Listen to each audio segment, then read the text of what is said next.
Olá pessoal, vim aqui hoje falar sobre como que as nossas emoções, como a gente não conseguir gerenciar muito bem as nossas emoções, podem estar afetando diretamente a nossa saúde física, tá bom? E também como que a nossa alimentação impacta de forma inversa a nossa saúde emocional, tá? Então, para isso eu preciso falar sobre o hormônio cortisol. O hormônio cortisol é um hormônio extremamente importante para a nossa saúde. Ele é produzido pela glândula adrenal, também chamado de suprarrenal, porque ele se localiza logo ali acima dos rins. Ele é estimulado pela hipófise em momentos onde a gente precisa saber lidar com a situação de estresse. Então, em momentos de estresse, esse hormônio é liberado. Não só para isso, ele é extremamente importante para a nossa função imunológica. Ele age de forma anti-inflamatória, tem uma função anti-inflamatória importante. Ele também é necessário para que a gente se mantenha acordado, para que a gente se mantenha desperto, é necessária ali a ação do hormônio cortisol, tá? Ele começa a ser liberado num organismo saudável, que está tudo funcionando de maneira adequada, mais ou menos às 4 horas da manhã, e tem seu pico entre 7 e 8 da manhã. Então, é um momento, assim, ideal para a gente estar levantando, né? Até no máximo às 8 da manhã, para que a gente consiga fazer as atividades. Depois disso, ele já começa a ter uma queda, tá bom? Acontece que a rotina que a gente se mantenha desperto é necessária ali a ação do hormônio cortisol, tá? Ele começa a ser liberado num organismo saudável, que está tudo funcionando de maneira adequada, mais ou menos às 4 horas da manhã, e tem seu pico entre 7 e 8 da manhã. Então, é um momento, assim, ideal para a gente estar levantando, né? Até no máximo às 8 da manhã, para que a gente consiga fazer as atividades. Depois disso, ele já começa a ter uma queda, tá bom? Acontece que a rotina, o estresse crônico, ele vai estar o tempo todo ativando essa liberação, essa produção de cortisol na nossa corrente sanguínea. Isso vai gerar uma ativação hormonal contrarregulatória, tá? O que vai acontecer? O cortisol elevado vai fazer com que haja um aumento na glicemia, que é a glicose circulante na nossa corrente sanguínea, tá? O açúcar no sangue.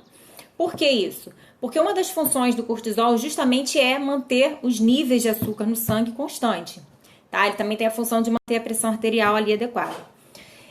Porém, essa produção constante, elevada, devido ao estresse emocional, tá? Vai fazer com que esse cortisol esteja o tempo todo fazendo essa manutenção de glicemia. Como? Tá? O cortisol elevado, ele vai ativar a lipólise, ou seja, a quebra do tecido adiposo, quebra de gordura. Essa quebra de gordura vai liberar ácidos graxos livres e glicerol. Esse glicerol vai lá para o fígado, onde ele vai ser convertido em glicose, então vai aumentar a glicemia, tá certo?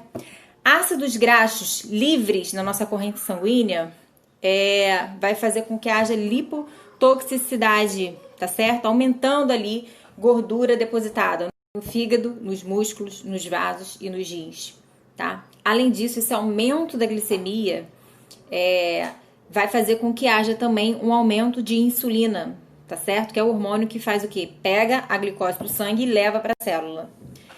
Esse aumento exagerado e constante, além dessa lipotoxicidade, vai favorecer uma resistência à insulina e a principal causa, tá aí a principal causa do diabetes mellitus tipo 2, beleza? Vamos lá. Outra questão que ocorre também é a proteólise, então a quebra do tecido muscular, quebra de proteínas, vai gerar aminoácidos que também vai fazer com que haja aumento de glicemia, né, depois de passar todo pelas reações bioquímicas, tá? Também aí fazendo com que haja aumento de insulina e propensão a ter uma resistência à insulina, tá? Então, o excesso do estresse vai aumentar o cortisol a níveis inadequados, aumentando glicemia, aumentando insulina, tá? Lembrando que insulina é um hormônio anabólico, então ela favorece também o acúmulo de gordura nos tecidos periféricos. Então, acúmulo de gordura corporal e não só a nível de tecidos periféricos, né? A gente vai ter aí uma hipertrofia depositária, que é o aumento da célula de gordura, tá? E aí, então, nós temos aí, além da glicemia elevada, a gente vai ter o ácido graxo livre circulante, aumentando aí o depósito de gordura nos órgãos como fígado, músculos, vasos e rins, tá certo? Então, aquela famosa barriguinha bem concentrada aqui, aquele acúmulo de gordura abdominal é bem característico. Uma outra coisa característica, braços finos, pernas finas e aquele acúmulo de gordura abdominal, tá? Outra coisa importante que acontece quando há esse aumento constante de glicemia, essa resistência à insulina e esse risco para diabetes mellitus tipo 2, tá? Além da lipotoxicidade, né, ocorrida por esse aumento do cortisol, a gente também vai apresentar glicotoxicidade, que é o que? O excesso de glicose, começar a chegar muito açúcar nos tecidos, tá? Isso vai fazer com que haja um aumento do estresse oxidativo e uma depressão do nosso sistema normal antioxidante, sistema de defesa, que vai combater esse estresse oxidativo. E aí a gente tem um problema muito sério. A gente tem morte tecidual e um comprometimento em tecidos renais, então no rim, né?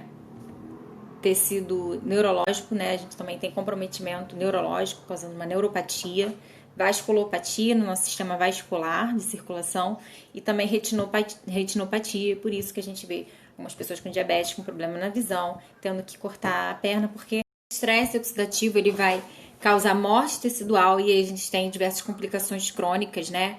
Como retinopatia, neuropatia, vasculopatia, nefropatia, tá? Doença renal. Isso, eu falei que a causa maior foi o estresse crônico, né? A liberação constante e exacerbada do hormônio cortisol, aumentando essa glicemia. Mas a gente também aumenta essa glicemia se a gente consome ao longo do nosso dia uma quantidade muito elevada de carboidratos, principalmente carboidratos refinados, uma quantidade muito elevada de gorduras, principalmente gordura saturada, que são gorduras de origem animal, gorduras, né, mais pesadas, vamos dizer assim, e um valor energético, né, um consumo de calorias muito além daquilo que a gente gasta. Então a gente vai estar causando todo esse mecanismo de igual forma, né? Então, o nosso emocional, a descarga constante e exagerada de cortisol vai estar causando esse desequilíbrio bioquímico, né?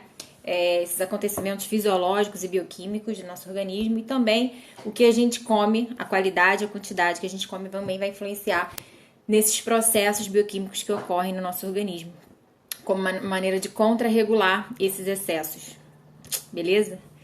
Gente, eu sei que é muito complexo, né? Ficou um pouquinho longo, mas espero que vocês tenham entendido cada vez mais aqui. Eu tento passar informações para que vocês entendam a interconexão, a relação que existe entre o nosso organismo, como ele reage a tudo aquilo que a gente coloca para dentro dele. Então, como é que a gente está nutrindo? Então, tanto de forma física, né? O alimento mesmo físico que a gente está comendo, quanto o nosso alimento mental, aquilo que a gente coloca para dentro da gente de alguma forma, né? Seja por palavras, por experiências, por leituras, por vivências, e também pelo nosso alimento do nosso corpo. Então, sempre lembrando que a gente está integrado, nós somos seres integrados, então tá tudo conectado e o corpo ele vai reagir da maneira que você for estimulá-lo, tá certo?